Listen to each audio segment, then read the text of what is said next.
우린 다윗의 세대 13번째입니다. 오늘 아마도 다윗의 세대에 대해서 마지막일 것 같고요. 내년도 다음 주는 주대준 장로님 초청 간증 집회고요. 그 다음 주는 내년인데요. 내년부터는 집권 계획으로는 요한계시록 강의를 하려고 합니다. 지난번에는 계시에 찬송이 있는 것만 쭉 잡아서 했었는데 11개를 했었는데 이제는 아예 한 절 한 절씩 좀 이렇게 하면서 전체적으로 하면 한 1년 내에 해야 될 것 같습니다. 요한계시록 1년 내에 하면서 강의를 하려고 계획 중인데 잘 할 수 있도록 여러분 기도해 주십시오. 네.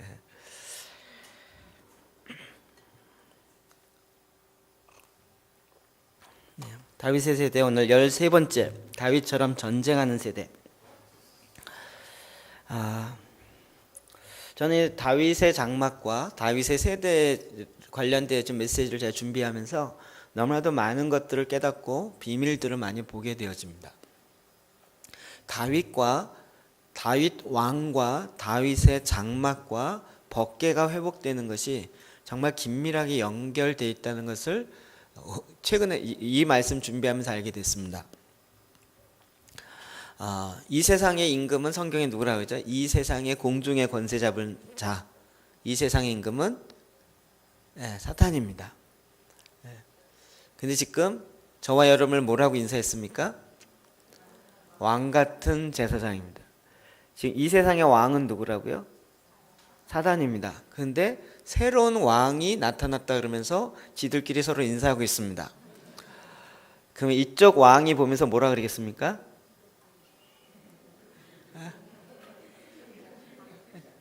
내가 왕인데 니들이 뭐야? 이러면서 시비를 걸어오겠죠. 네. 이러기 때문에 전쟁할 수밖에 없습니다. 우리가 왕 같은 왕의 하나님 나라의 백성으로 자녀로 태어나는 순간부터 우리를 가장 싫어하는 존재들이 있는데 이 땅에 자기가 왕이라고 계속 주장했던 그분은 그 녀석은 새로운 왕 탄생하기를 기뻐하지 않습니다. 그래서 예수님이 탄생할 때도 2살 미만의 아이는 다 죽였습니다. 그렇게 무자비하게라도 그 왕이 태어나기를 원치 않습니다. 왜요? 자기가 계속 왕을 해야 되기 때문에. 그런데 그 왕이 태어난 것뿐만 아니라 이제는 예수 그리스도로 말미암아 새로운 왕족이 나타나기 시작하는 것입니다. 그것이 바로 저와 여러분인 것이죠. 그래 우리가 왕으로 이 땅에 통치한다라는 것은 그냥 애매하고 뭐 좋은 거 갖다 바쳐라 이런 차원뿐만 아니라 다윗처럼 이제 하나님이 정하신 그 지경의 땅들을 우리가 다시 차지해야 하는 것입니다. 그렇기 때문에 우리는 싸울 수밖에 없습니다. 전쟁터에 태어난 것도 있지만 그러나 왕으로 태어났기 때문에 이 땅에 있는 거짓 왕과 싸움은 불가불한 것입니다. 시편 144편 1절 볼까요? 시작.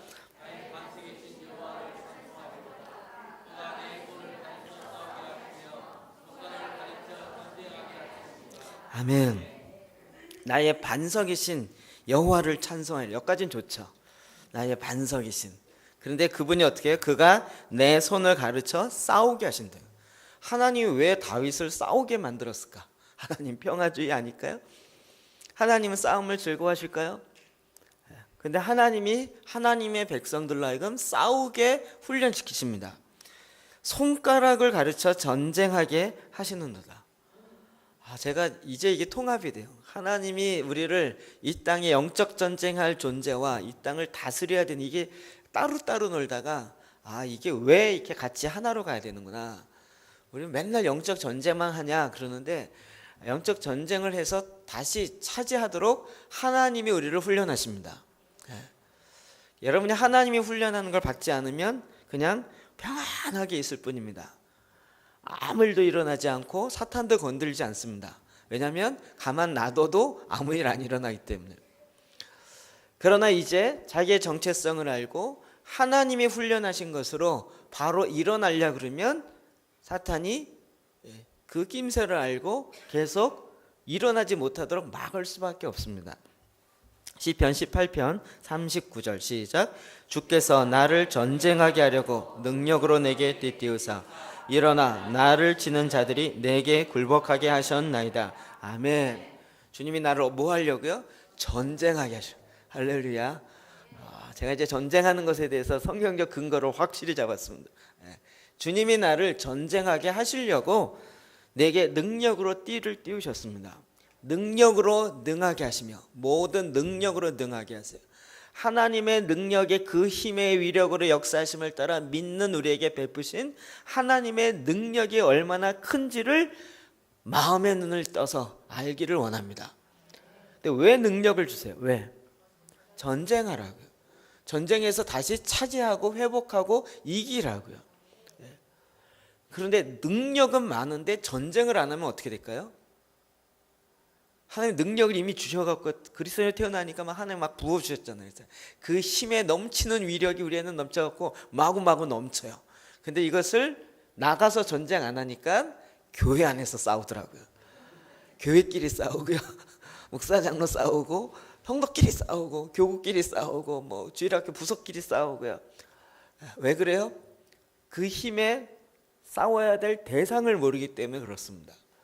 세상을 향해서 나가서 싸울 일이 널려 있는데 거긴 나갈 생각 안 하고 그냥 우리끼리 모여 있으니까 그렇습니다. 군대 갔다 오시면 알겠지만 군인들이 사고 치는 이유가 있습니다. 왜 그럴까요? 편하기 때문에 그렇습니다. 군인들은 어떻게 해요? 훈련을 계속 돌려야 돼요. 계속. 휴전 이후로 계속 매년마다 뭐 ATT부터 시작해서 유격 훈련부터 하여튼 계속 훈련을 시킵니다. 그래야 부대 내에서도 사고가 적습니다. 오히려 편안할 때 사고가 납니다. 마찬가지죠.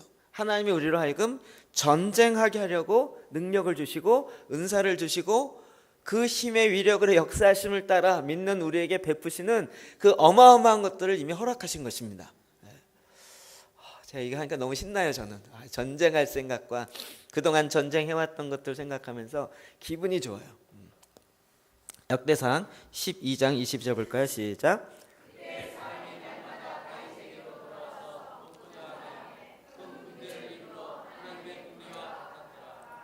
아멘.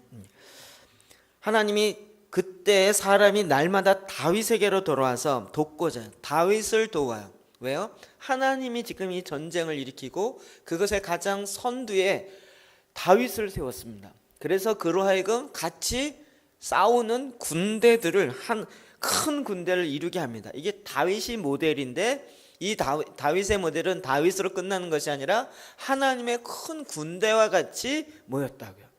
그러니까 오늘도 저와 여러분이 하나님의 큰 군대로 일어나는 것입니다. 마지막 주님이 다시 오실 때 하나님의 큰 군대가 일어날 것이다. 이것을 보통 요엘의 군대라고 하죠. 요엘의 군대. 요엘서에 예언되어 있는 하나님의 큰 군대가 다시 일어날 것이다. 그래서 마지막 주님의 군대를 일으키십시오. 이런 이야기를 기도를 많이 하고 또 우리는 믿는 사람들은 주의 군사니 이러시죠? 믿는 사람들은 주의 군병들입니다. 저는 군병 그래갖고 처음에 기분이 안 좋았어요. 군병이 뭔지 몰랐어요. 약간 군병은 좀 표현이 그렇지만 약간 병신과 약간 비슷한 존재인가? 이런 느낌이 들어요. 군병들. 보통 군병 이러지 않잖아요. 군인, 군사 뭐 이렇게 얘기하는데 군병 안 쓰는 말을 쓰니까 웬 병이야 이게. 이해가 안 됐어요. 나중에 알았어요. 제가 이 어휘 능력이 많이 딸려가지고요. 성경을 읽으면서도 뭔 뜻인지 모르는 게 너무 많았었어요. 하나님의 군대와 같이 다윗 시대에 일으켰습니다. 저희도 이야기했지만 약 120만. 어마어마한 군대. 그 정도 군대와 그 정도 군사력과 그 정도 경제력이면 전 세계를 제패할 만한 그 정도의 숫자였습니다. 그러나 다윗은 그것을 전 세계의 제국으로 자기가 대왕으로 가는 것으로 가지 아니하고 하나님 앞에 하나님의 나라, 하나님의 제사장 국가를 세우는 것에 더 집중했던 것입니다. 이와 같은 성경에 많은 사건들이 있습니다. 사무엘하 8장 13절 14절 시작.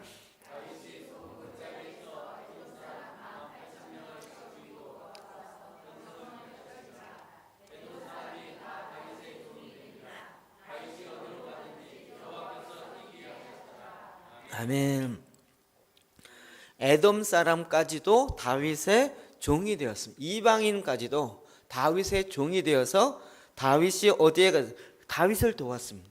뿐만 아니라 하나님이 이렇게 다윗으로 하여금 전쟁에 능하게 하셨고, 그리고 다윗이 어디에 가든지 하나님이 그와 함께 하셨고, 그러므로 항상 이기게 하였습니다.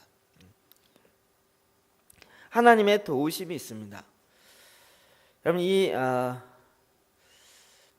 하나님이 이기게 하심, 하나님이 우리에게 다가오시는 하나님의 이 믿음의 역사가 우리로 하여금 이제는 새로운 도전 가운데 들어갑니다.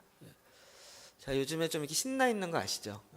제가 지금 매주마다 하나님이 신나는 일들을 계속 행하셔갖고요, 계속 신납니다. 그리고 오늘 말씀을 보니까 이런 일들이 왜 일어나는지 느껴질 것 같고요, 그리고 앞으로 내년은 더 일어날 것 같아요. 그래도 주님이 일으키신 건 어쩔 수는 없습니다.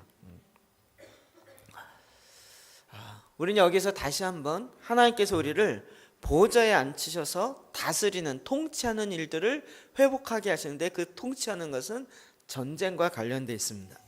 우리가 왕이 되어서 정말 통치하면서 전쟁 가운데 살 것인가, 아니면 노예로 그냥 끌려가면서 평화롭게 살 것인가. 평화롭지도 않겠지만 그것은 우리가 선택해야 하는 것입니다. 하나님은 계속 우리로 하여금 이제 새로운 도시, 새로운 영역, 새로운 일들을 향해서 계속 도전하고 점령하게 하시는 것입니다. 다윗이 블레셋의 도시들을 점령하기 시작합니다. 그리고 이방 민족의 그 마차들을 빼앗습니다. 그리고 말들을 전리품으로 취합니다. 오늘로 얘기하면 최신 무기들을, 전리품을 계속 빼앗습니다. 그리고 그것으로 더 군대는 더 강성해지고 있습니다. 그래서 가는 곳마다 승리하게 되어집니다. 제가 요즘 가는 곳마다 하나님의 일하심을 보게 되어집니다. 저한테는, 제가 이 말씀 왜 하는지 여러분이 잘 모르시는데, 저한테는 저의 집안에서 저의 존재는 존재감 없음이었습니다. 막내였고, 저희 누나, 형 있지만 저는 막내였기 때문에 너는 네 앞가림이나 제대로 해라, 이게 우리 집안의 분위기였습니다. 왜요? 저희 누나는 지금도 KBS 아나운서고, 저희 형은 고대 영문과 나오고 잘 나갔던, 얘는 비리비리해요. 맨날 교회만 살고 있고 뭐 제대로 하는 게 없는 것 같고, 그러니까 너는 어떻게 먹고 살래? 이게 저희 어머니와 아버님의 걱정이었어요. 너는 네 앞가림이나 제대로 해라. 저의 집안에서 저의 존재감은 별로 없었습니다. 그런데 하나님이 그때마다 저는 늘 야곱과 에서를 묵상하면서 성경에 나와 있는 거예요. 그래서 언젠가 주님이 제가 어렸을 때 좋아했던 건 대기만성이라는 거죠. 제가 그때도 얘기했지만 40에 목사가 되고 50에 하나님의 새 일들을 펼쳐가면서 할 것이다라고 제가 30의 계획을 세웠었습니다. 근데 그게 그대로 지금 되어지고 있어요. 신기합니다. 저는 이게 신기한 거예요. 존재감 없었던 자가 이제 존재감 있는 자로 막 하는 게 신기한 거예요. 무슨 뭐 재직세미나 강사로 가지 않냐. 오늘 아침에도 얘기했지만 막 중국에 20년 30년 사역했던 분 앞에 설교를 하지 않나. 그럼 막 목사님들 앞에 사역을 하지 않나. 목사님들 대상으로 설교하시는 분은 주로 한국의 장경동 목사님이나 뭐 김문화 목사님이나 이런 분들이나 할 때 모이지, 그렇지 않으면 명함도 내밀기 쉽지 않습니다. 근데 어쨌든 하나님이 계속, 그래 할 때마다 하나님이 또 막 안타를 치시고 막 새로운 일들을 행하십니다. 가는 곳마다 하나님이 이기게 하십니다. 제가 이기는 것에 기분 나쁘십니까? 하나님이 이기게 하시는 것입니다. 그리고 이것은 기존에 했던 것과는 전혀 다른 새 일입니다. 그래서 기존에 했던 방법으로 가지 않고 새 방법으로 가고 있습니다. 여러분, 이렇게 다윗의 보좌에, 즉 다윗의 보좌는 하나님의 임재 가운데 나아가는 것이고, 그것이 같이 다윗의 장막과 연결되어 있었습니다. 이렇게 다윗의 보좌로 왕자에 앉을 때 원수들의 요새가 무너지는 것입니다. 사무엘하 5장 6절 볼까요? 시작. 왕과 그의 부하들이 예루살렘으로 가서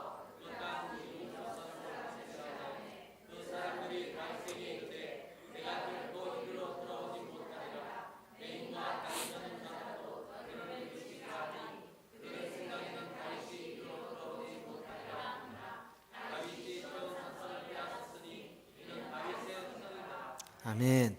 가나안의 7 족속 중에서 여부스 사람들입니다. 그럼 그들이 갖고 있는 지형이 아주 특이했습니다.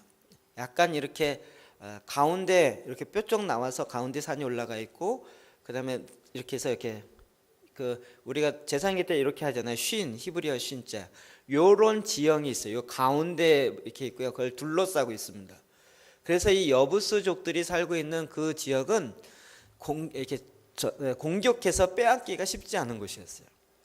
그래서 늘 자기네들은 자기네 이 지형적 지형이 너무나도 탁월하기 때문에 쉽게 공격해올 수 없다, 이런 것에 대한 자부심을 갖고 있었습니다.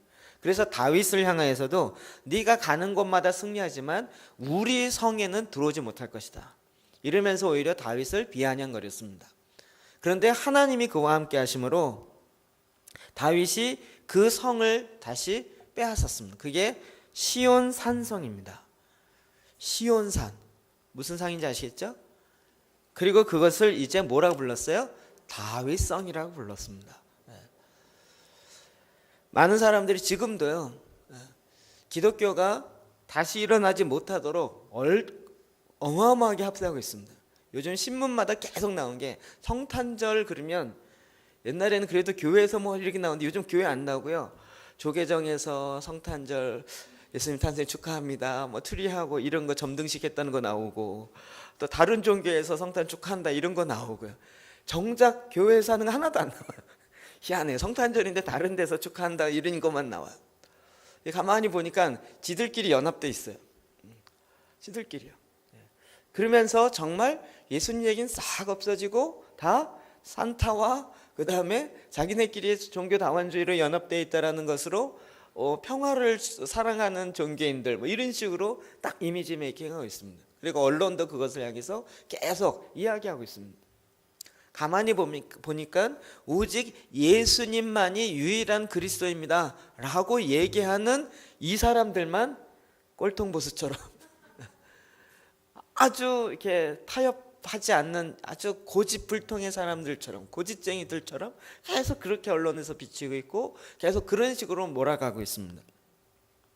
이 영역만큼은 내가 빼앗기지 않겠다라고 하는 것이, 지난주에도 이야기했지만 언론의 영역만큼은 지금 계속 큰 타격을 받고 제대로 이렇게 견디지 못하고 있습니다.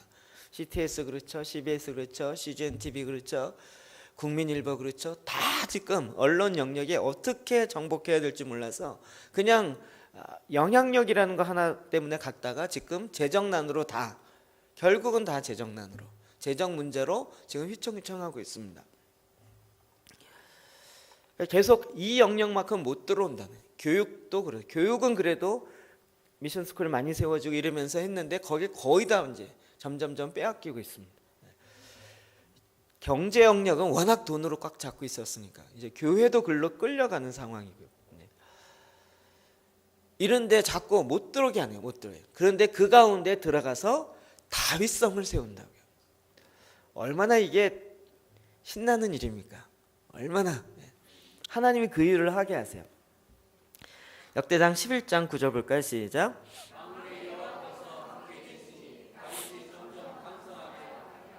아멘. 계속적으로 반복해서 말씀하고 있습니다. 만군의 여호와께서 함께 하시니 다윗이 점점 더 강성해집니다. 이 세상 사람들은 힘을 갖고 뭉칩니다. 그 힘의 근원이 뭐냐? 어떤 사람은 재력, 어떤 사람은 학력, 어떤 사람은 사람의 인맥과 인력이라고 하는 뭐 이런 식으로 나름대로 힘을 가지고 자기네 성을 쌓고 있어요. 그런데 하나님이 함께 하시니 다윗이 점점 강성하니라. 우리는 재력으로 싸우는 것이 아니고 학력으로 싸우는 것이 아니고 오히려 무지한 자 같지만 알고 있는 지혜로운 자를 부끄럽게 하고요. 오히려 없는 자인데 가진 자를 부끄럽게 하는 것으로 하나님 우리를 쓰길 원하십니다. 하나님 그렇게 더 많이 하세요. 그런 식으로 하나님의 나라가 더 많이 확장되어 가고 있습니다. 스가랴 12장 8절 볼까요? 시작.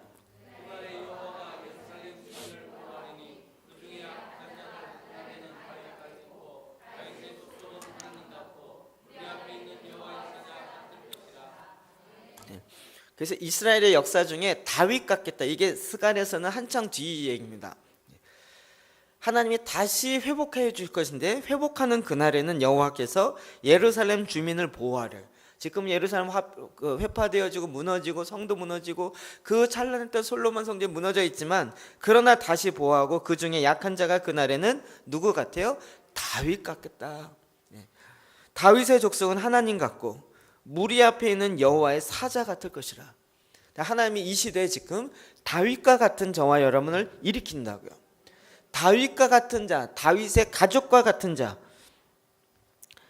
여호와의 사자 같은 자로 일으킨다고요.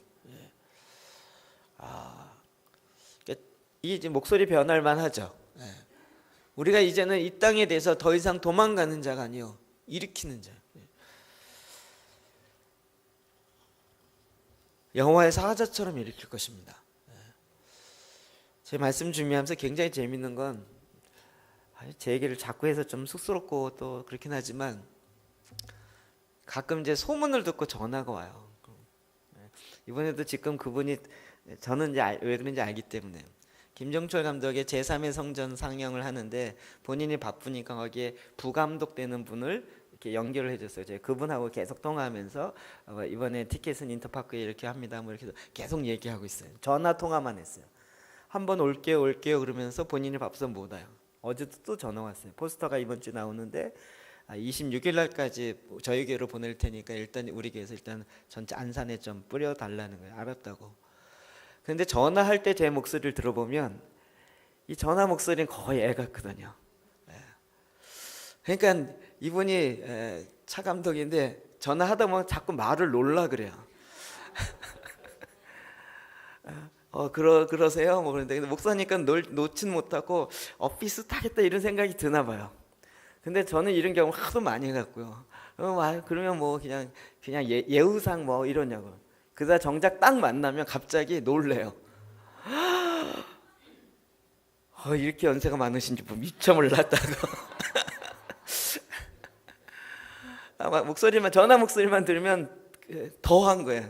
목소리가 거의 애 같고 또 막 이렇게 제 목소리 좀 특이하잖아요. 약간 떨림이 있고 좀 특이하니까요. 전화 목소리만 들으면 굉장히 어려워요.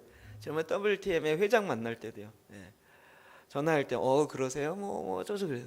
딱 가서 딱 만나는 그 순간 오셨어요? 그러면서 이제 일어나려고 그러지도 않더라고요. 제가 딱 문 열어야 되니까는 뭐 당신이세요? 이런 마음으로 벌떡 일어나가지고 저보다 한 10년인가 더 어리더라고요. 저의 인생을 이렇게 들어보면 제가 사자 같은 적이 없었습니다. 무슨 다윗 같았다, 뭐 용맹했다 이런 적이 없었습니다. 근데 하나님이 계속 그런 쪽으로 몰아가시더니 이제는 사자 같은 짓만 하려고 하는데 제가 이 얘기 왜 하겠습니까? 하나님이 저만 이렇게 했습니까? 저는 극단이에요. 이쪽에 있었던 전혀 아니었던 사람을 이렇게 만들었어요. 그러면 여러분은 어떻게 하겠습니까? 제가 이쪽 극이었기 때문에 여러분은 훨씬 전이었으면 이제 더 나가게 하실 것입니다. 여러분 다윗보다 더 탁월하게 하실 것입니다. 하나님의 사자로 이미 주님이 시작하셨습니다. 아멘 하시는 분만 주의 축복이 있을 줄 믿습니다. 하나님이 이제는 우리로 하여금 이런 일들을 여호와의 사자로 일으키겠다. 마지막 때에 그걸 하겠다는 거예요. 성경에 나와 있는 모든 이야기는 이스라엘의 역사로 끝나는 것이 아니라 오늘 우리 시대에 다 모델이 되어지고 샘플이 되어지는 것입니다. 그래서 이 시대에 다윗과 같이, 이 시대에 하나님의 사자와 같이 일으킨다는 것이에요. 역대상 11장 10절에서 11절 볼까? 시작.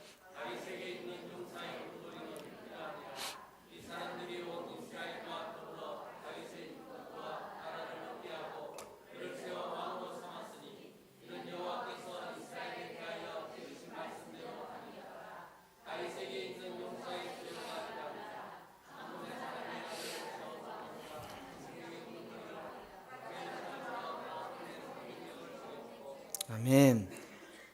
이제 이 다윗을 일으킬 뿐만 아니라 나 혼자라고 생각하지만 그러나 일어나면요 하나님이 돕는 강한 용사들을 붙이십니다. 예. 용사의 다윗에게 있는 용사의 우두머리이라니 그러면서 용사에 대한 이야기가 이 역대상 11장에 쭉 나옵니다. 그 밑에 더 많은 내용이 나옵니다. 이 사람이 온 이스라엘과 더불어 다윗을 힘껏 도와서 나라를 얻게 하고 그를 세워 왕으로 삼는 용사들이 있다는 것입니다. 주위에 가장 측근에 3명의 용사가 있고 그리고 그 주위에 또 30명이 있고 그리고 300명 점점점 펼쳐가는 이런 용사들이 있다는 것입니다. 다윗에게는 용사의 수가 이러하니 학몬 사람의 아들 야소부암 30명의 우두머리가 있어요. 이게 말씀만 이렇게 있었고 전 모르겠어요. 그에게는 30명의 우두머리가 있는 그 우두머리의 대표예요. 그런데 그 사람이 어떻게 해요? 그가 창을 들어 한꺼번에 몇 명 죽여요? 300명을 죽이며 용사했어요. 일당 300입니다. 한 번 창을 들어서 300명이면 어마어마한 거죠. 이런 사람들이 다윗의 강한 우두머리 용사들로 같이 도와준다는 하나님의 일들을 행하세요. 저는 이 말이 뭔 말인지 압니다. 제가 정말 나설 때는 저 혼자인 것 같아요. 아무도 없는 것 같은데 희한하게 나서면 도와준 사람이 있어요. 제가 어게인 할 때도요. 나서면 우리 예배인도 한쪽으로 우리 강서희 목사님이 언어행팅 사역가 이런 사람이 와서 도와주고요. 또 행정적으로 누가 도와주고요. 음향으로 또 누가 도와주고요. 저는 아무도 모르고 그냥 나서는데 거기에 필요한 하나님의 사람들에게 붙여주세요. 그럼 나중에는 내가 몰라도 그런 사람들이 다 알아서 합니다. 나서기 전에는 이런 도움의 손길이 있는지를 전혀 몰라요. 나서고 나면 하나님이 이런 일을 행하십니다. 역대상 20장 5절 시작. 다시 블레셋 사람들과 전쟁을 할 때 야일의 아들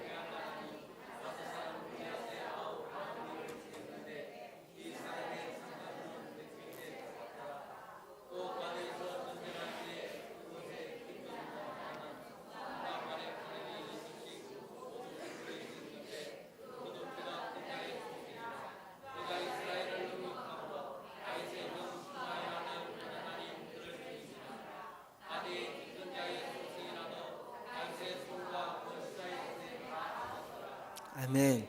제가 전에 한번 다윗과 골리앗의 싸움에서 왜 돌을 5개 가져갔다 그랬죠? 골리앗과 같은 자가 5명 있었다고요. 자 보십시오. 다윗 다시 블레셋 사람과 전쟁할 때 야일의 아들 엘하난이 이스라엘 사람입니다. 엘하난이 가드 사람 골리앗은 블레셋 사람 아닙니다. 가드 사람으로 블레셋의 전쟁을 도우려고 온 사람이에요. 용맹으로 왔단 말이에요. 근데 골리앗의 누구? 동생이요. 라흐미를 죽였어요. 엘하난이 라흐미를 죽였어요. 그랬는데 그 라흐미가 썼던 이 사람의 창자루는 뭐 같았어요? 배틀제. 어디서 많이 듣던 얘기 같잖아요. 골리앗의 창자루가 배틀제 같았죠. 그러니까 골리앗과 같은 급이었다고요. 그렇죠? 이제는 다윗이 죽이는 것이 아니라 다윗의 군사들이 와서 그 골리앗과 같은 자를 죽이기 시작하는 거예요. 그 다음에 또 가드에서 이제는 가드와 직접 전쟁하는데 그곳에 키 큰 자 하나는 손과 발에 가락이 6개씩 모두 24개. 손가락이 6개, 여기가 6개, 발가락도 6개. 그래서 모두가 다 24개. 신기한 거예요. 손가락이 하나 없는 사람은 봐도 6개인 사람이라고. 근데 6개면 힘이 더 세질 건가 봐요. 그렇죠? 그래서 그도 키가 큰 자의 소상이에요. 골리앗과 같은 급이었다고요. 그가 이스라엘을 능력함으로 다윗의 형 시므아의 아들 요나단이 그를 죽여요. 또 가드의 키 큰 자의 소생이라도 다윗의 손과 그 신하의 손에 다 죽었어요. 다른 것은 사무엘하 21장 16절에 나타납니다. 이스비브놉이라는 또 키 큰 자가 있는데 그는 그의 그 창자루는 300세겔이에요. 300세겔. 이것도 골리앗이 들고 있었던 것 같은 거죠. 그 노창이요. 근데 이것을 아비새가 죽여요. 다윗의 군대 장관 아비새가 죽여요. 그 다음에 십부게라는 또 다윗의 측근의 용사가 있는데 그가 거인 족속의 아들 중에 삽, 도끼가 아니고 삽을 쳐서 죽여요. 몇 명이죠? 4명이요. 4명을 다 다윗의 용사들이 죽여요. 그리고 다윗이 골리앗을 이긴 것을 기점으로 요즘에 유행하는 언어 중에 누구죠? 박세리의 퀴즈들이다 이런 얘기 들어보셨어요?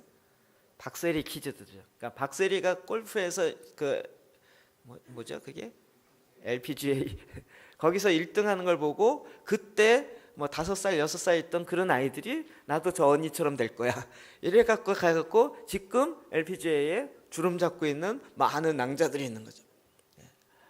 그래서 걔네들을 같이 모아서 뭐라 그래요?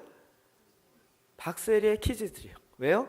박세리가 딱 정복을 하니까 그러면 저 언니가 하면 우리도 해 이거예요. 박태환 제가 전에도 이야기했죠. 수영 우리 옛날 같으면 수영 우리나라 사람은 허리가 길고 다리가 짧아서 수영은 동양 사람은 수영 안 돼 이렇게 정설이었잖아요. 옛날 그 올림픽하고 그럴 때는 피겨스케이팅이나 이런 거 보면 우리나라 사람이 이게 안 된다고. 근데 김연아가 딱 나오니까 일단 그렇게 뜨면 그 다음부터 그 퀴즈들이요 쫙 일어나죠. 무슨 얘기인지 이해되세요?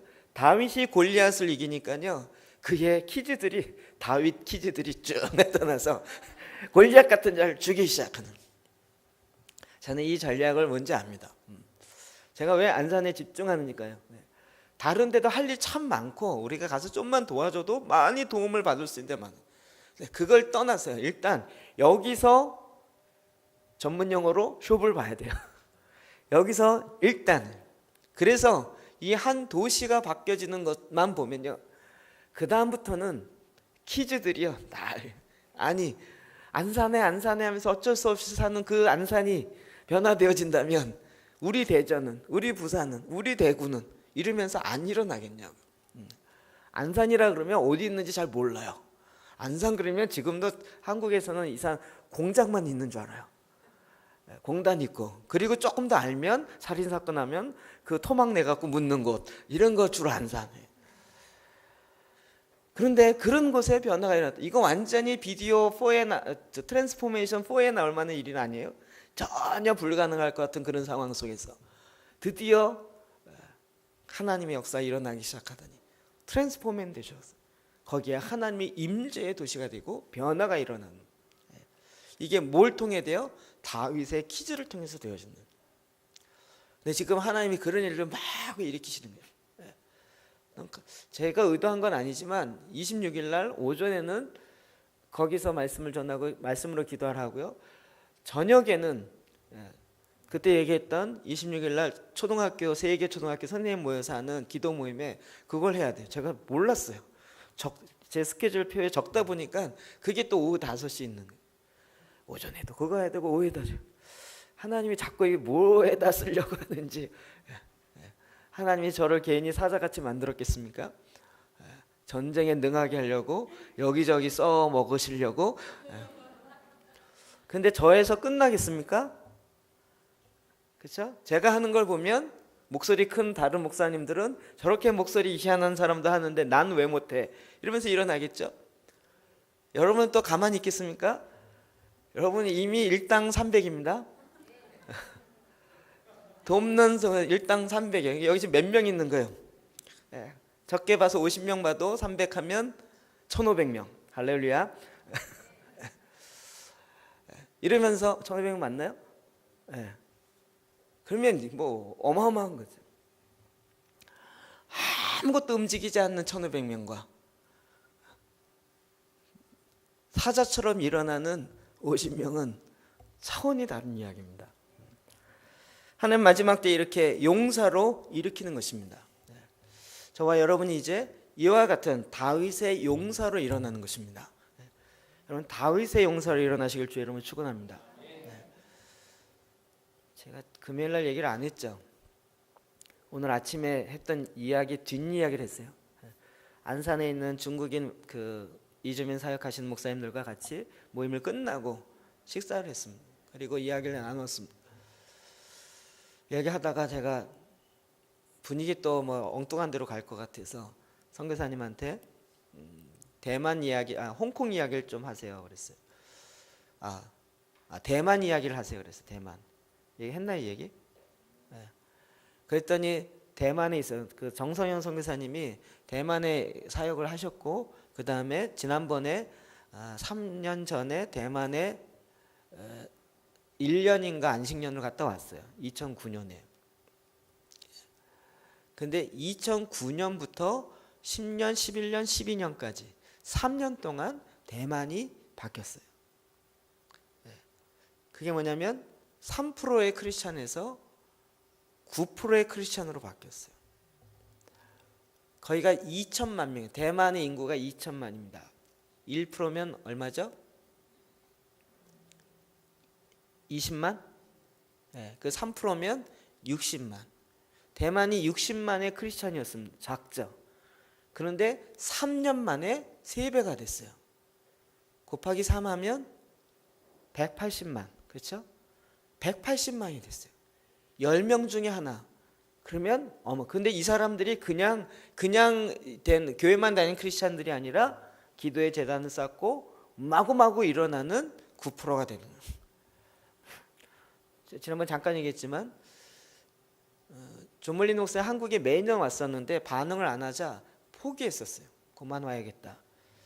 그랬는데 미국의 아이합에서 대만에 집회를 가려고 갔습니다. 올해 2012년도에 작년에 가서 집회를 했더니요 갑자기 분위기가 바뀐 거예요. 기도의 분위기와 이런 도시 전체적인 분위기가 바뀐 거예요. 놀랐어요. 왜 바뀌었습니까? 물어봤더니 3년 동안 기도운동이 일어났대요. 기도운동 그러면 또 얘네들 확 눈 뜨잖아요. 무슨 기도운동인데요? 그랬더니 기도의 재단 쌓으면서 이 일을 위해서 트랜스포메이션 팀이 그 지역에 6개월씩 와서 머물고 전문의가 와서 1년에 한 번씩 목회자 티칭을 하고 이러면서 지금 어마어마해요. 1년에 한 번씩 와서 목회자만 대상으로 티칭을 하는데 약 500명씩 목사님들 모여서 한다는. 이 얘기를 듣고 깜짝 놀라갖고요. 도대체 존 멀리가 누구냐? 그래서 아이합에서 수소문을 했어요. 그랬더니 트랜스포메이션 비디오에 나오는 바로 우간다의 변혁을 일으킨 그 지역이 그분을 초청하자. 초청을 어떻게 해야 될지 몰라갖고 알아봤더니 그분의 가장 핵심적인 전략의 에이전트가 뉴올리언즈 그였죠? 마이애미 주에 살고 있는데 그 사람이 마이애미 주 전체를 트랜스포메이션 하면서 도시 주 전체를 연결하고 있는 마크 다니엘이라는 사람이에요. 제가 지난번 이야기했던 마크 다니엘, 제가 이거 보여줬더니 우리 이거 똑같이 한다고 얘기했던 거예요. 마크 다니엘을 통해서 그를 존멀린들 불러다가 아이합에서 강의를 했습니다. 나는 거룩한 신부가 아니었습니다라는 간증을 쭉 했습니다. 그 얘기를 듣고 이 사람들이 완전히 아이합 전체가 거기 맨날 거룩한 신부라고 이야기했는데 나는 거룩한 신부가 아니었습니다라고 이야기했는데 들어보니까 자기보다 훨씬 거룩한데 자기가 신부가 아니래요. 거기 너무 찔림을 받아갖고 이분들이 회개하기 시작했습니다. 그리고 그것이 전 세계에 24시간 인터넷 방송이 되니까 방영되는 거예요. 그러니까 그리고 나서 이번 얘기 들어보니까요. 그 집회 이후에 강사 요청권이 1000건이 들어온대요. 자기가 도저히 다 갈 수도 없어서 그중에 기도하면서 하나님 가라는 거 한 곳, 두 곳, 몇 곳만 딱 사인 주면 간다는. 그중에 하나님이 가라고 한 것이 바로 한국입니다. 그 영상을 번역해서 홈페이지에 옛적 그 선한기라는 것에 올렸는데 그게 또 한국에 쫙 퍼지기 시작했어요. 그래서 이거 영상을 보고 어떤 한 교회에서 너무 감동을 받아갖고 목사님이 주일날 설교를 안 하고 그 영상을 틀어놨어요. 그걸 같이 회개하고 그리고 그분을 다시 초청하고 그래서 다시 한국 오기 시작하고 그리고 이제 한국의 WTM이 만들어지기 시작했어요. 제가 거기에 그때부터 계속 이제 올 때마다 저는 이제 간간히 한 번씩은 갔었어요. 근데 좀 깝깝한 부분이 있었어요. 그리고 제가 이제 대만에 대한 이야기를 들었습니다. 대만에 대한 이걸 알려고 다시 그제 아침에 대만에서 이런 트랜스포메이션을 일으켰던 실제적인 주역 대만 사람 릴리 목사님이라는 분입니다. 그러면 그분을 초청해서 하겠다. 그래서 다시 WTM 전화해서 우리가 초청해서 우리가 집회할 테니까 연결해달라. 오케이. 그래서 제가 저희 교회에서 하기로 그냥 안산 성שו에서 안 하면 제가 한다. 우리 교회에서 한다라고 결정을 마음 먹고 전화를 했어요. 그랬더니 하라고 연결해 주겠다고. 그러면 날짜 잡읍시다 이렇게 했어요. 근데 그 릴리 목사님과 함께 같이 일했던 대만 분이 계신데요. 그분이 누구냐면 또 이번 7월에 홍콩에서 하는 아시아 게더링에 대만을 대표해서 오는 그 사람이에요. 제가 거기서 대만 목사님 만났었거든요. 그래 같이 이야기를 나눴는데요. 그때는 그 아시아 게더링 이야기만 했지 트랜스포메이션 이야기를 전혀 하지 않았어요. 제가 보니까 안면이 있는 목사님인 것 같아요. 그래서 초청하겠습니다라고 지금 이야기를 해놨습니다. 하나님이 이제요 마지막 때 너무 신기하지 않아요? 희한하게 놀랍게 강력하게 이 표현을 못하겠어요. 기가 막히게 모든 것들 연결해서 하나님 일으키십니다. 이 정도면 우리 보고 하라는 얘기죠. 그렇죠? 네. 이게 제가 보기에 어느 교회나 어느 도시도 이 정도 할 수 있는 데가 없어요. 일단 마인드도 그렇고요, 준비도 그렇고요. 이건 그냥 우리가 하라는 주의 뜻인 줄 알고 그냥 하기로 했습니다. 언제가 될지 모르지만 이제 컨택되고 안 되면 제가 대만 갔다 와서 이야기 듣고 대충 알고 그 다음에 결정적일 때 초청을 해서 하든 어떻게 했든. 그래서 하나님이 이 영적인 전쟁을 일으키라고요. 다윗과 같이 이제는 강력한 군사로 일어나라고요. 하나님 어떻게 이렇게 일하십니까? 제가 한국 직장인 이 주대준 장로님의 한직선 한국 직장인 선교협의회 그쪽에서 일하고 싶진 않아요. 거기는 제가 딱 보기에 봤어요. 옛 부대인 것 같아요. 옛 부대에서 새 포도주가 일하면 옛 부대가 터집니다. 그러면 부대도 버리고 포도주도 버리고요. 하나님 그걸 원하진 않습니다. 제가 계속 안 하겠다라고 이야기했었는데 그거였는데요. 지난번 기도하면서 마음을 주셔서 했더니 연결해갖고 오케이가 됐어요. 하나님은 지금 마지막 때에 강력하게 하나님의 군사들 일으키십니다. 근데 제가 보건대는 현장에 있으신 분들은 가장 탁월하게 그게 뭔지를 금방 압니다. 해보면서 부닥치면 그 다음이 뭔지를 알아요. 그렇죠? 현장 안 해본 사람도 이게 옳으냐 그르냐 갖고 막 논쟁하고 있는데 현장에 계신 분들은 논쟁할 시간이 없어요. 지금 해내야 되는데요. 강력한 군사들을 일으켜서 이제 정말 제가 맨날 말버릇쯤 했던 교육 영역도 연결하고 또 경제 영역도 연결하고 종교 영역도 연결하고 하나님 이런 식으로 지금 계속 일으키고 있습니다.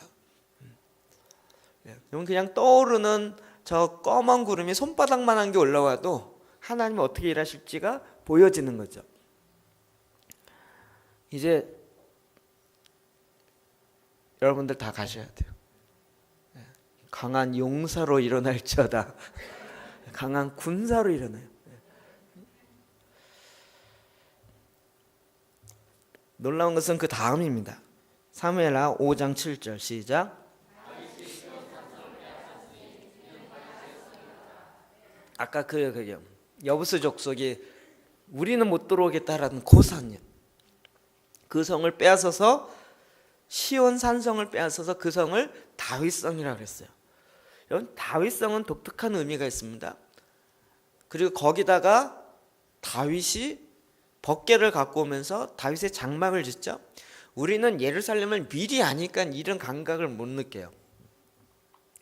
여러분 이 땅을 여기 전체가 10,000평이었는데 40년 전에 서울에 있는 동산교회가 이 땅을 샀습니다. 얼마에 샀는지 아세요? 50만 원에 샀습니다.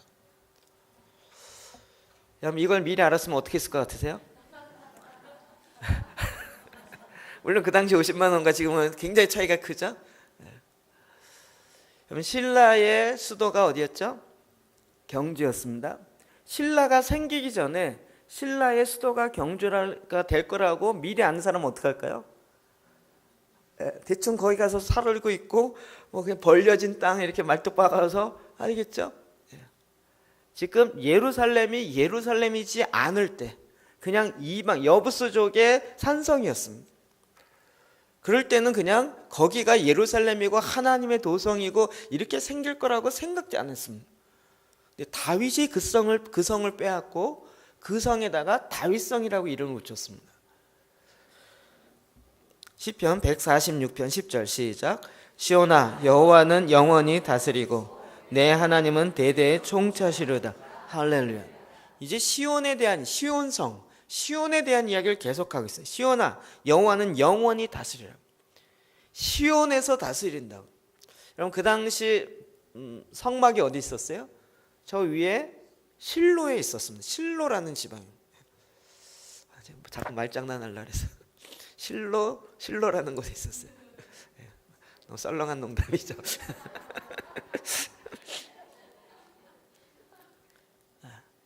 하나님의 성막은 실로에 있었습니다. 근데 다윗은 법궤를 그 실로로 가져가지 않고 다윗성, 자기가 빼앗은 그 이방인의 성 중에서 자기가 성을 짓고 거기다가 다윗 장막을 치고 있었습니다. 그때 당시 아직 성전을 지어야 되겠다는 생각도 못하고 있을 때입니다. 근데 거기다 갖다 놓고 했습니다. 근데 하나님이 그 시온을 향한 하나님의 뜻을 펼치기 시작했어요. 이사야 2장 3절 볼까요? 시작.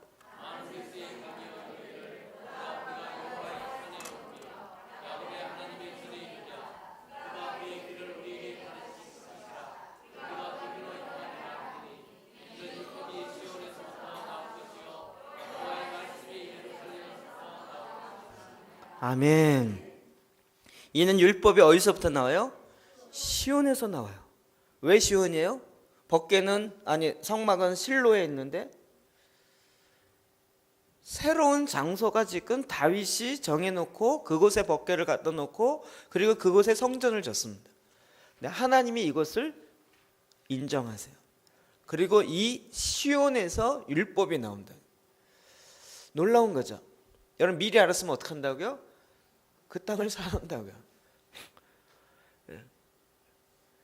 여러분 전혀 몰랐기 때문에 이게 그냥 버려진 땅이다 이렇게 생각했고 별로 저희 아내가 맨날 강남만 지나갈 때 그래요. 저희 아내가 맨날 그 말죽거리 그쪽으로 고등학교 때 다니면서 그때 땅 한 평이라도 사놓을 걸. 강남에 한 평이라도 사놓을 걸. 완전히 진흙구덩이에 정말 말 처벅처벅하면서 다니는 그런 곳이었는데 한 평에 사놓을 걸. 근데 거기가 그렇게 바뀔 줄 모르는 거죠. 근데 시온이 그랬다고요. 거기가 여부스족들이 살고 있는 이방인의 성이었습니다. 다윗이 공격해서 하나님 계시를 주고 간 게 아니고 그냥 공격이 빼앗습니다. 그리고 거기를 다윗성이라고 했습니다. 그리고 거기에 법궤를 갖다 놓고 그 다음에 하나님의 성전을 주님께 자기가 소원해서 짓기 시작했습니다. 근데 하나님이 이것을 인정했습니다. 그리고 그곳에 하나님의 율법이 나오시고 오라 우리가 여호와의 산이 어디예요? 시온산이요. 우리가 여호와의 전에 이르자. 그게 어디예요? 실로에 있는 성막이 아니라 솔로몬 성전이에요. 하나님이 그곳에 하나님의 임재와 하나님의 말씀을 다시 풀어놓는 일들을 하기 시작했다고. 이사야 28장 16절 시작.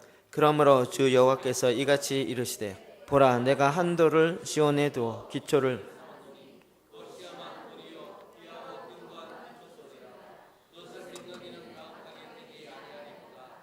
아멘. 여호와께서 한 돌을 시온의 기초로 두셨대요. 건물을 질 때 이 기초석을 중심으로 짓습니다. 시온에다가 여호와께서 한 돌을 주셨어요. 그래서 그것을 시온의 기초로 삼으셨어요. 놀라운 얘기죠. 결국 하나님이 뭘 하신 거예요? 그 시온에 하나님의 임재, 하나님의 다스리는 그 예루살렘, 그 성전을 지으려고 거기에 기초석을 놓으셨다라고 말하는 거예요. 하나님이 일을 시작하신 거예요. 자, 이렇게 얘기하면 이단 교조가 될까봐 지금 조심조심한데요. 극단적인 적용을 해서 이런 겁니다. 우리는 아직 모르잖아요. 아직 몰라요. 조심해야 되는데 녹음하지 말아야 될 것 같은데. 하나님이 부흥의 근원지를 삼으려고 만약에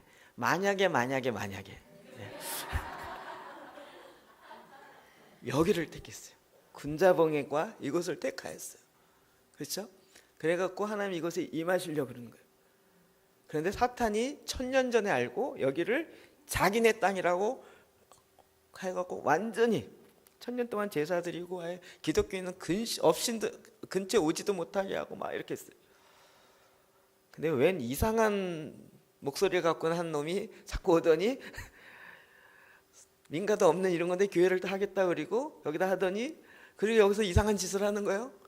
24시간 뭐 하나님을 찬양해야 된다, 음악을 틀어놔야 된다는 둥, 또 뭐 제사장 기도를 한다는 둥, 뭐 그러면서 막 레디칼 시험을 한다는 둥 이러면서.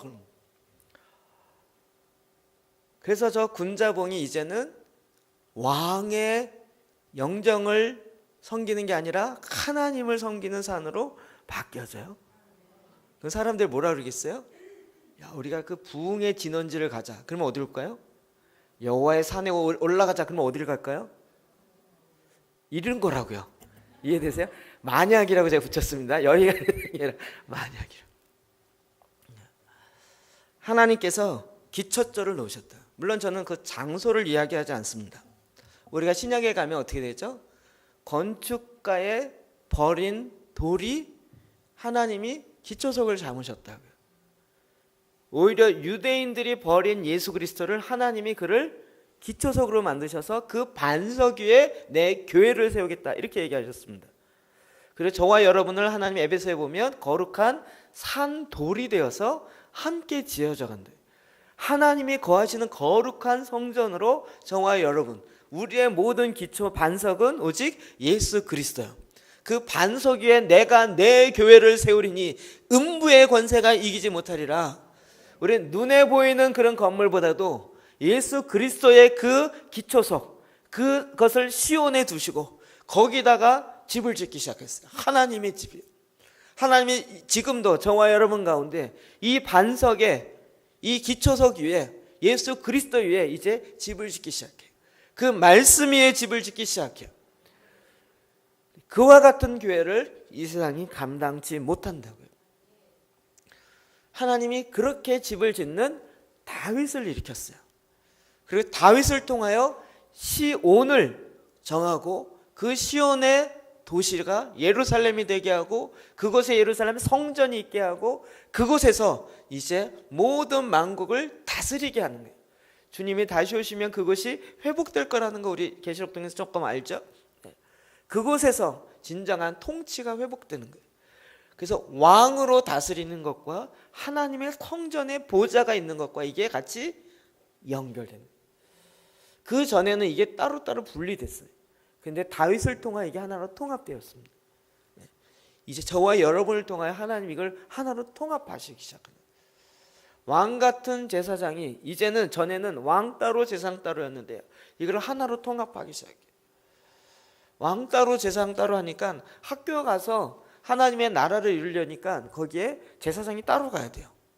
근데 하나님 이젠 그렇게 안 세우고 어떻게 했다고요? 거기 있는 하나님의 백성을 제사장 삼으셔서 왕 삼으셔서 그곳에 하나님의 나라를 이루는 자로 세우신다고요. 이게 다윗의 영을 기름 부으셔서 그로 하여금 그곳에 하나님의 역사를 일으키게 한다고요. 하나님은 이런 일들을 일으키시는 것입니다. 그렇기 때문에 이 다윗의 영적인 전쟁은 단지 그냥 다윗의 전쟁으로 끝나지 않습니다. 오늘 저와 여러분이 이제 이 영적 전쟁하는 것과 이 땅을 다스리는 통치하는 것이 이 보좌에서 일치가 되는 거죠. 하나님의 임재의 보좌에서 일치가 되는 거예요. 그러니까 여기에 예언의 영에 대한 요즘에 강조가 많이 나요. 예배하다가 하나님의 말씀이 임하는 거예요. 계시적 말씀이 임하는 거예요. 성경 말씀의 계시가 아니고 인도하시는 섭리적인 계시가 있는 거예요. 그래서 하나님의 말씀을 대언하기 시작하는 거예요. 그러니까 대부분의 사람들이 사업을 어떻게 해야 될지 모를 때 어디로 와요? 여호와의 산에 올라오는 거예요. 그곳에 기도하다가 하나님의 임재 가운데 하나님을 만나고 하나님의 뜻이 무엇인지를 발견하고 그 뜻을 내 삶의 현장 가운데 풀어내기 시작해요. 이것만 해도 지금 대단한 얘기죠. 지금 교회는 웬만한 교회들은 다 교회와 세상 분리해놓고 세상으로 가지 말고 교회만 모여라, 교회란 뭐 자꾸 이거 하고 더 많이 모일도록 또 교회 더 크게 짓고 더 크게 짓고 많이 모이는 게 최고다라고 생각하는데 하나님의 원하심은 그게 아니었잖아요. 하나님은 이 땅의 땅끝까지 너희로 하여금 생육하고 번성하고 충만하여서 그 땅끝까지 하나님의 말씀이, 하나님의 공의가, 하나님의 빛이 나아가길 원하신 거죠. 그리고 그것에 가장 핵심적인 본부로 시온을 정하시고 그곳에 다윗의 보좌를 세워놓고 다윗의 장막을 이루어놓고요. 그 보좌로부터 나오는 하나님의 율법의 말씀으로 이 세상을 다스리고 통치하게 하신 것입니다. 너무 큰 얘기를 해갖고 여러분이 이해되시나 모르겠어요. 이해되시나요? 예. 그래서 여러분 여호와의 보좌 앞에 나오십시오. 그 보좌 앞에 단지 임재 가운데만 들어가는 것이 아니라 그 임재 가운데 하나님의 세상을 향한 하나님의 말씀을 들으십시오. 그 하나님의 말씀은 이 세상에 생명이 되어지고 죽은 자를 살리고 죽은 기업을 다시 살리는 하나님의 역사를 보게 할 것입니다. 죽은 학교를 다시 살릴 거예요. 마른 뼈와 같은 자들을 이제는 하나님의 큰 군대로 일으키는 하나님의 대언의 역사를 이제 저와 여러분 가운데서 보게 할 것입니다. 이게 마지막 계시록에 보면 이걸 주님이 하시겠다고 계속 되어 있어요. 이 그림이 어디서 나오는지 모르는데 구약부터 이렇게 쭉 보면 다윗의 장막과 다윗으로 인하여 통치하는 이 왕권의 회복이 같이 연결되어서 하나님이 이를 일으키시는 거예요. 그러니 마지막 시대에 하나님이 기도의 집을 일으킵니다. 다른 얘기를 하면 보좌를 일으켜요. 하나님의 시온을 일으켜요. 그래서 그곳에서 단지 기도만 하는 것이 아니라 기도하는 가운데 이 땅을 향한, 그래서 저는 이러면 좋을 것 같아요. 이제 저는 꿈꾸기를 좋아해서 시청이 연초가 되면 시무식을 하는 게 아니라 시무 금식 기도회라는 거예요. 하나님 올해는 우리가 이 시를 어떻게 섬겨야 할지 알려주십시오. 기도하는 가운데 하나님 주신 말씀, 시무식 종무식 하면서 뭐 망년회, 제가 망년회라는 그 단어를 없애려고 그래요. 왜 해를 잊어요? 하나님이 우리에게 행하시 이렇게 많은데 그 해를 왜 잊냐고요? 왜 올해 안에 막 잊어버리는 망년회를 하냐? 망년회가 말고 기억회 이런 거죠. 하나님이 행하신 놀라운 일을 오늘도 기억하고 또다시 감사하고 찬양하는 그런 모임으로 가야지 왜 망년을 하냐고요. 맨날 무슨 액을 띈다고요. 무슨 액을 띄어. 하나님의 오히려 축복과 하나님의 일하심을 세워보아할지어다. 그러면서 그걸 찬양하고 그걸 기뻐하고요. 연초가 되면 또 하나님이 일하실 것을 기대하고 그로 말미암아 하나님께 깨어 구하고 금식하며 이렇게 나가는. 그럼 아예 확 바뀌어요. 그럼 이게 과격하게 접근이 되기 시작하면요, 해보자고요. 연초에 딱 금식을 3일하고 시작하는 사람과 연초에 3일 동안 굿하고 시작하는 사람 누가 잘 되나 한번 해보자고요. 해보자고요. 그래서 1년이 딱 지난 다음에 하나님 어떻게 하셨는가 한번 해보자고요. 그리고 하나님 일하심을 드러내는 하나님의 강한 용사들을 다윗뿐만 아니라 수없이 많이 일으키는 것입니다. 하나님 지금도 다윗과 같은 다윗의 영원한 나라를 다시 일으키시는 거예요. 이 땅에 그것을 완성하시겠다고 하셨습니다. 이제 우리가 하나님의 그 다윗의 영으로 기름 받은 다윗의 용사로 일어나시길 주의 이름으로 축원합니다. 다윗의 영이 부어질지어다. 다윗의 기름 부심이 부어질지어다. 하나님께 오직 원생 한 가지를 구하며 하나님을 구하며 그 하나님이 주시는 그 말씀으로 이 땅 가운데 나아가 하나님이 주신 그 땅을 다시 차지하는, 언약의 땅을 다시 차지하는 왕의 용사로 일어날지어다. 하나님의 사자로 일어날지어다. 하나님 이 말씀을 이루시옵소서. 여러분 이 시간 같이 한번 기도하실까요? 하나님 오늘 나에게 주셨던 하나님의 말씀, 이거 내가 이룰 수 없습니다. 하나님의 계획이고 하나님의 뜻입니다. 너무나도 크기 때문에 우리는 이해하는 것조차도 어려울 수 있습니다. 그러나 하나님 다윗을 통하여 이것을 이루셨다면 이제 우리를 통하여서도 얼마든지 이룰 수 있습니다. 우리는 다윗보다 더 많은 것을 알고 있습니다. 다윗은 오신 메시아를 알지도 못합니다. 신약에 있는 많은 내용 모릅니다. 교회에 대해서 들어본 적도 없습니다. 우리는 다윗보다도 더 많은 내용을 지금 더 많이 알고 있습니다. 하나님의 계시가 더 많이 풀어져 있습니다. 넉넉하게 싸워 이길 수 있습니다. 오늘 나에게 주신 이 말씀 갖고 하나님, 내가 아니요 내 안에 계신 주님께서 이 일을 이루시옵소서. 나는 순복하여 내어드립니다. 우리 단지 기도하며 주님 앞에 나아가 기도하시겠습니다.